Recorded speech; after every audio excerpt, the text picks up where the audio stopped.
Hello everyone, welcome back to Susie Saves. I'm Susie, and I'm going to be discussing one of the biggest comments I normally get, which is, how do you know how much to stuff every week?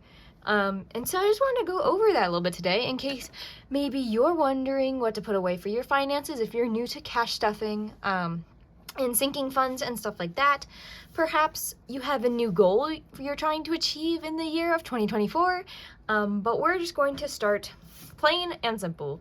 So my first suggestion is go back maybe the last 3 months and try to get a prediction from either a bank statement or receipt or something of how much on average you spend a month on certain categories. That is kind of up to you on what those categories are. It could be eating out, getting gas, groceries, if you have children, how much do you spend on them? But what you include in all of that is really up to you. You can make it really tailored to exactly what you want. You all know I have a pet savings fund because they go to the vet once a year. Some people have saving funds for Christmas presents. If you get seasonal lawn care, people do that for like paying people who mow their lawn and stuff like that. So it's really dependent on what do you buy in a year. So just grab your tax receipts, grab your bank statements, grab your receipts, whatever, from the last 3 months, and just add it all up and separate it into some categories. That is completely up to you. I have a miscellaneous category. I think that's fine for either small snacks you pick up at the store on your way home, or if something pops up all of a sudden and maybe your kid sees a Slinky and they want to buy it, and so you use that money for that or whatever. So just don't be afraid to customize it to you and what you need, and you don't have to do it like anybody else. It can be totally what you want.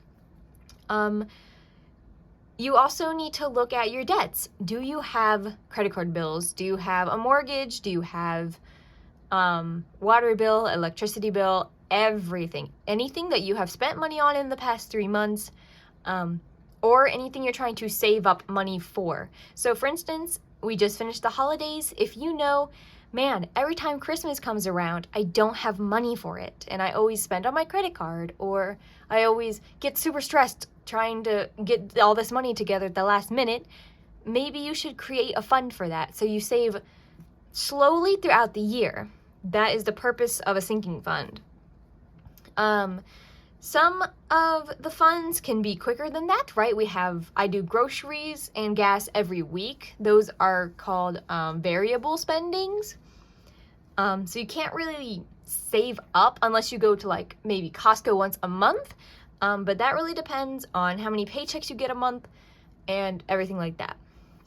So what you're first gonna wanna do is get a little budgeting sheet and know about how much you make, how many paychecks you get, and how much you spend on stuff. So this is not going to be my year, or should I do mine?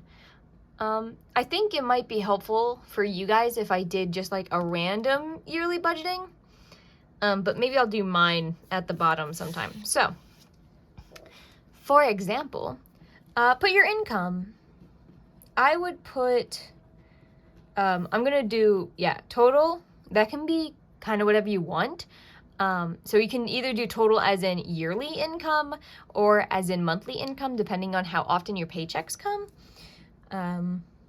This is if you have a reoccurring, say, subscription for Netflix comes out on the 16th, or the water bills always due on the 7th, or stuff like that.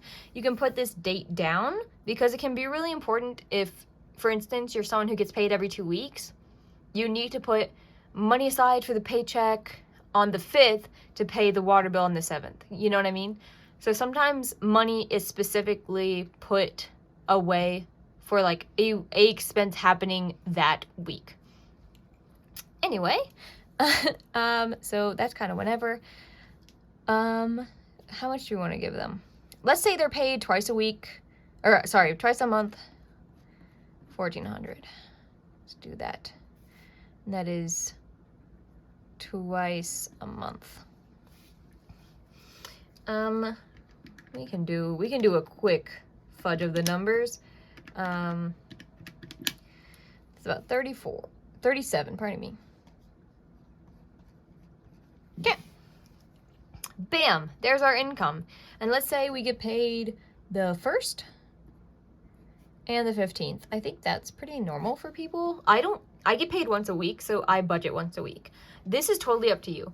If you get paid every week, but you think going to the banks 4 or 5 times a month is way too much, you can always combine paychecks. That is really not a big deal, as long as you make sure that the things that need to get paid get paid. If you're a person who gets paid 2 times a month, but you'd rather just do everything on like 1 day a month, that's totally fine, as long as, you know, you just keep track of where your income goes. Let's say we have a mortgage. Oh God, I don't know how to spell mortgage. Oh gosh, this is embarrassing. Mortgage. I don't have a mortgage. There's a U in there somewhere. Rent. I don't have a mortgage. I don't know how to spell mortgage. Don't come for me. Say that comes out on the 7th. And maybe it's, I don't know how much mortgage it is. We'll say,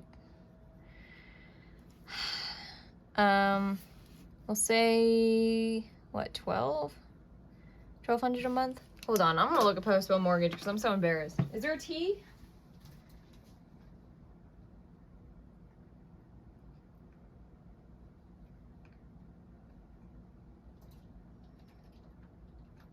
There is a T. Okay.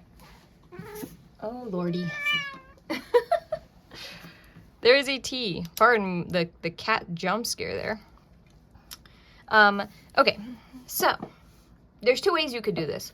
Since that's a large amount of your paycheck, I would recommend saving up a week and trying to pay twice a month.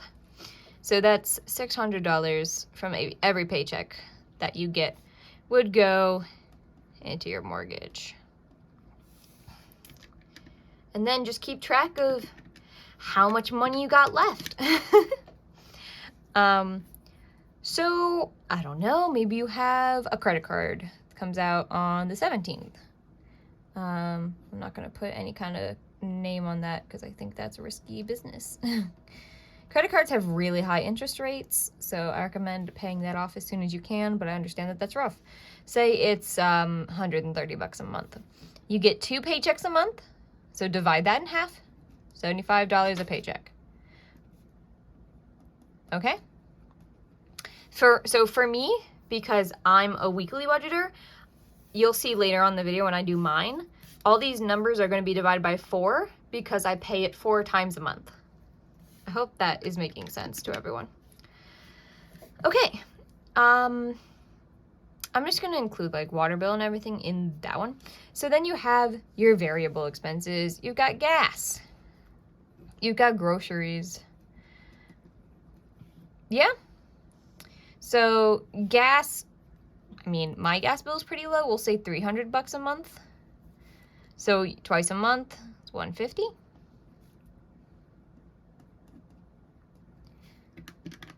And groceries, I'll say another $300 a month. I know that's really low for some people. So if that's too low for you, bump it up by all means. Yeah? Okay, yeah. So now those are variable, so we're not going to deal with dates on them.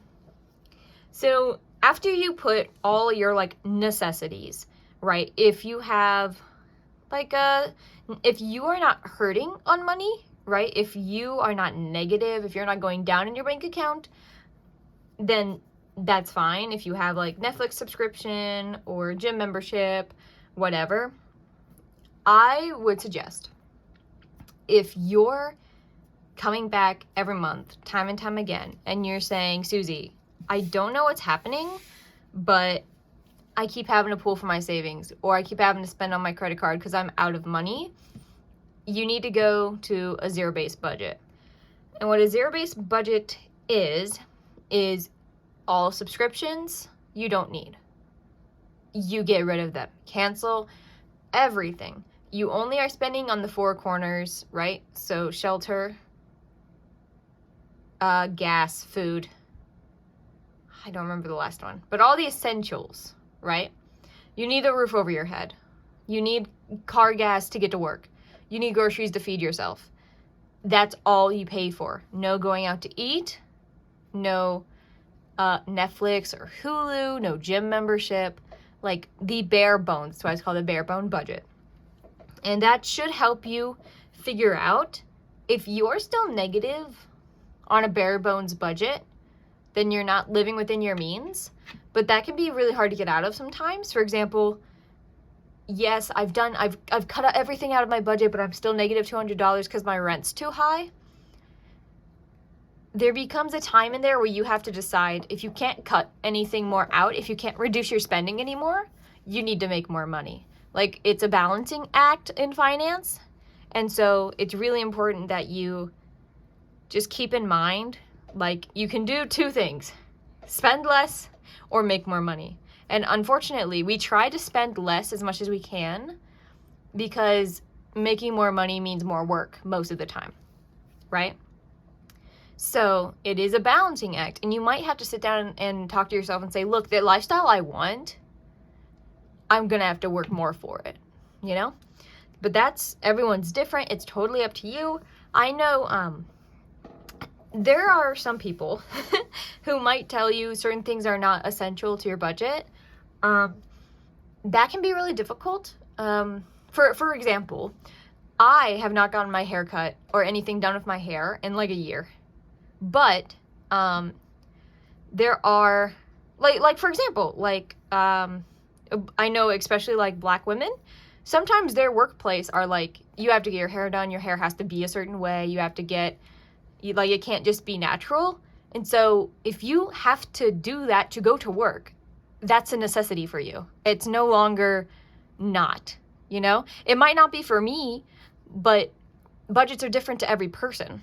So please don't let, like, people, sometimes people in the budgeting community are like all or nothing. So it's like, oh, if you're not in a bare budget and you're losing money, then you're dumb or whatever. But like, they don't know your living situation and you do. So it is important to take personal accountability when necessary, right? If you're like, wow, I just looked at my past 3 months and it turns out I've spent like $1,000 on takeout, holy shit, that is something to there's a conversation to be had there with yourself about, why am I doing that? What can I do to improve that? But there's also stuff of like, I need this. Like, I can't not do it because my circumstances are different than yours. And to have a little grace with yourself of being like, oh, well, X person said I shouldn't spend any money on beauty, but my job is getting mad at me for having my hair natural, like, then you need to spend money on beauty. Like, it's as simple as it is, right? As you can tell, I don't get my nails done or anything, but I know that depending on where you work and stuff, sometimes they're like, this is the bar you need to reach, like, or if you need to, like, if your clothes rip and they're like, you have to have a uniform or like specific clothing, so you have to buy it. It's no longer like a thing you can't do. Anyway, so just be reluctant with yourself, be realistic with yourself, and be honest with yourself. It's really important to be honest. If you ain't being honest with yourself, then you're kind of not going to get anywhere, you know? So if you're honest with no one else, be honest with yourself, okay? Wow, that was quite the rant. Anyway, so yeah, just put down all of your monthly expenses. And then we have $410 at the end of each paycheck to do with what we will. I have a phone bill, right? A phone bill due once a year. And I've got car insurance. So these are long-term bills. This is what we call a saving fund.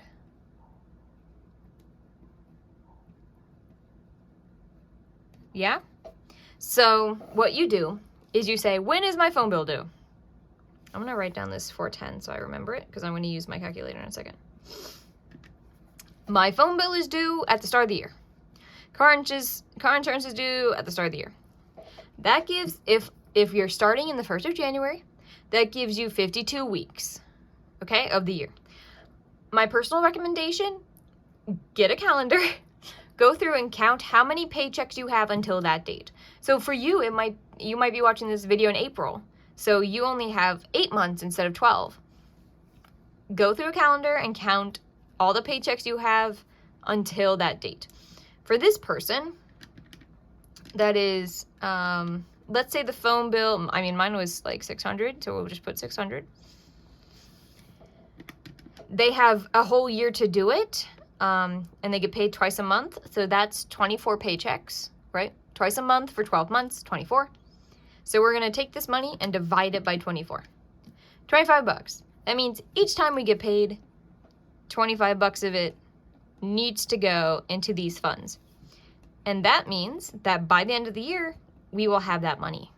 How nice is that? So people do this for things like Christmas. So they're like, I spend a lot of money at Christmas. I would like, I don't know, how much is a lot of money for you is like really relevant, but we'll say $400. I want $400 at Christmas. I don't want to have to be scrambling for it last minute. I'm just going to save it up throughout the year. Okay, so $400, we get paid 24 times, so we're dividing that by 24. I would always round up. If you get a decimal, always round up. It's better to have more money saved than less. So 17 bucks every time you get paid. And that's how sinking funds work. Sinking funds can really save you because it's really nice to have money put away in case something happens. These numbers here, so for example, if you want a car maintenance fund, if something goes wrong with your car, how much should that be? What kind of car do you have? What do you think might go wrong with it? I'm trying to get my car maintenance fund to like $500 in case like flat tire, like emergencies that happen. Some people also use car maintenance for like an oil change. Like I do that as well. So if you keep a consistent amount in there, it can help with like the smaller payments too. So it's really up to you what you want this number to be, right? And then round up, 21. Okay, we're learning, right? Okay, so 50, 17, 21. Oopsies, pardon me. That's what I get for trying to double up. 17, 21. So, deciding what your sinking funds are, to me, was the hardest part. I was like, I don't know what I need to save for. So that can be really helpful to go through your bank statements and be like, where did I spend a lot of money? And what was stressful to me this year? You know, I know actually one for me this year, which it had never been before, was Thanksgiving. Because I hosted Thanksgiving for the first time. And I didn't realize how big that grocery bill would be. I mean, you saw, the grocery bill was like a bit more than I expected it to be. And then you got to buy, if you're doing plates and napkins and whatnot, that stuff could get expensive. So it might be worth it to save up for that. So after you put like events you want to save for, right? So these are like Christmas, that's going to be used on Christmas or like before Christmas, right? So that really depends. The car maintenance fund, hopefully you never have to use it, right? So these things tend to have dates attached to them, but what if you don't? What if you just have like a savings? Well, how much do you want to save? These can be really difficult questions. My suggestion to you, decide. We currently have $300 to save, but some of these weeks might get busy. Sometimes I have a miscellaneous, right, category where I put 20 bucks in a week or whatever. It's really nice to have some kind of buffer, especially if you have like auto pays out of a bank account where you're worried that it might get over withdrawn and stuff like that. So that can be really important, but that all depends, right? So savings, I would try to do at least the 50, 30, 20 rule, which is 50% of your income goes to your rent. We're about there. 20% go to your personal needs. This is a bare bones budget, so I don't really have, these are kind of personal because you don't have to buy Christmas presents, but, and then the 30% goes here, 20% toward your savings. Let me write this number down just so I don't forget it. So 20% of our income, that's not what I wanted, is 7,000. Yeah, we'll just do 7,000. Divide that by 24. Ooh, look at that. Almost exactly what we needed. 290. Well, round up. 292. Don't be lazy now. So 322 minus 292. Oopsies, pardon me. Gives us a buffer of 30 bucks. So we'll put 30 bucks into our miscellaneous every month. And there we have it. I know it can, the most difficult part is making this, right? But once you make it, then you just follow it every week, which arguably can be the more difficult part depending on what you have problems with. This takes time, but it is what it is. Let's do mine, shall we? So my income is kind of flexible. I get paid every week. So everything's going to be weekly. I'm going to say my income is 700. That's typical. My typical income is 780, 776, but sometimes, like last week, I made $300, and some weeks I make more. So just having a rough estimate is better than nothing. Yeah. So that should be about 36. What I am currently paying for is my phone bill, car insurance, car maintenance, pet sinking fund, gas, groceries, miscellaneous, and my savings. My savings changes a lot. My new savings is saving up for my husband's graduation present and my Roth IRA. Yeah. Phone bill is not due until the end of the year. Car insurance not due to the end of the year, and none of this other stuff has a timeline. My phone bill was actually $636, which was more than I was expecting. Car insurance was just under $600, so I'm going to do $600 again. Car maintenance, I don't have a goal for it. Pets, I don't have a goal for. Gas is $50 a week, which is $2,600. Same with groceries. This is per paycheck, right? So 50 per paycheck. 50. I'm gonna sneeze, by the way. Pardon me. The phone bill, right? So I get paid every week, which means I get paid 52 times a year. So 12, round up, $13 a paycheck. Phone bill, $12.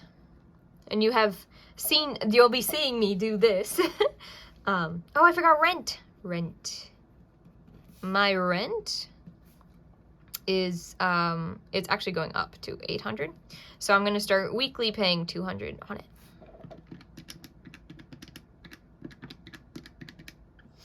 And then gas, groceries. So pets and car maintenance, I put 10 bucks in there. I'm actually going to change car maintenance to be $20, just because in case something goes wrong, I kind of want to know, and that will give me $520 by the end of the year, and that will give me $1,040.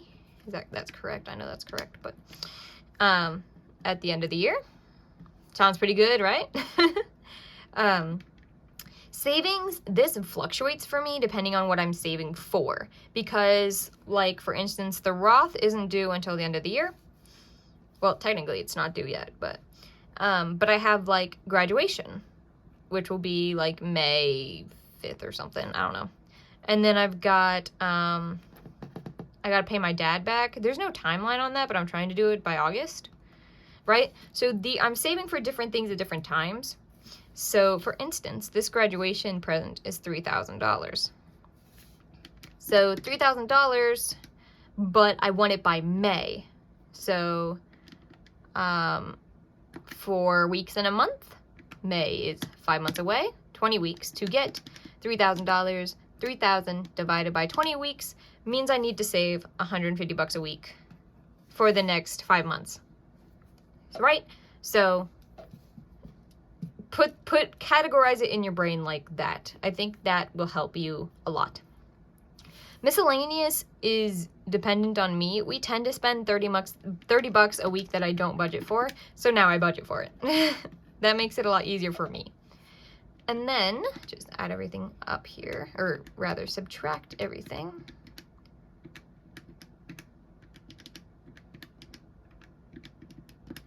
Bam.